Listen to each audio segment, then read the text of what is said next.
Minnesota Congresswoman Ilhan Omar has unveiled a bill that would cancel rent and mortgage payments for millions of Americans struggling amid the coronavirus pandemic.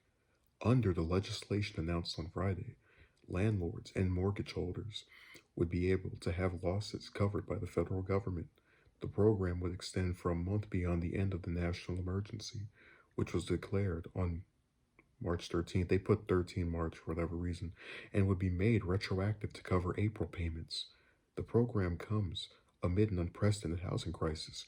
31% of Americans in rental accommodation could not pay rent at the beginning of this month.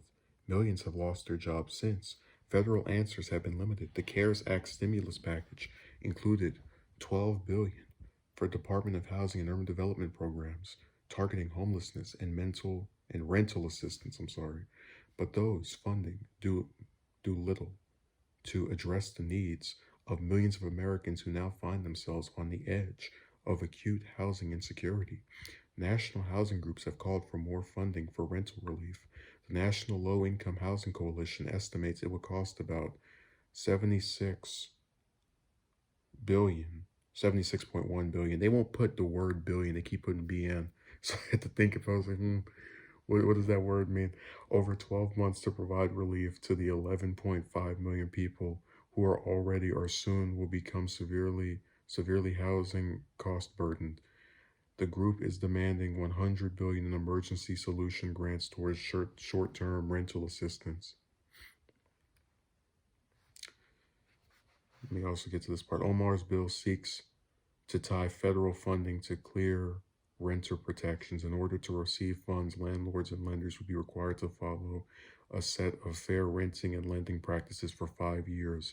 These terms would prohibit rent increases, evictions without just cause, discrimination against voucher holders, and more. Any owner or mortgagee who breaks these terms would be subject to a fine. Perhaps most ambitiously, the legislation seeks to establish a fund to finance the purchase of private rental properties by not-for-profits, public housing authorities, and community land trust, and state and local governments. Over there breaking my hand trying to lift that computer. So one of the things people will say whenever you talk about relieving anybody, you're giving them a handout. And one of the interesting things about the virus's effect on the working class is that it's showing the statistic I've mentioned before, which is that 78% of Americans live paycheck to paycheck. So when they don't get their monthly check, or rather when they don't get their checks for several weeks, if not longer, they get screwed. And it's not because they're lazy, it's because they work their job to pay for the things that they need. So I really don't see anything wrong with this bill, but you'll have someone who has a problem with it.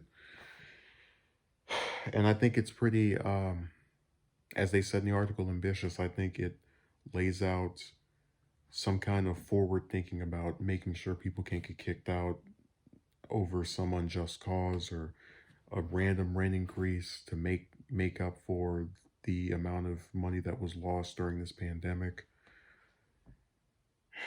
But you know how Congress is. Anytime a bill sounds like it's actually kind of cool and might do something, they make sure not to pass it. So it might get through in the House, and then in the Senate, it's going to get stalled because of our wonderful majority leader.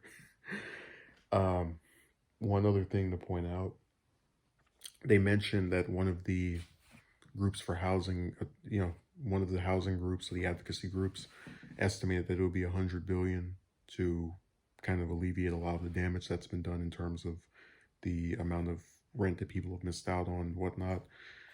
And someone might look at 100 billion and go, oh my God, that's so costly. But in actuality, we spend 700 billion annually on the military. So it's not like we don't have this. We just keep magically finding a way to spend that times 7 every single year for the last, 3 years? But hey, they'll keep on pretending that this is so costly that we only have coins for bombs, not for, places for people to live.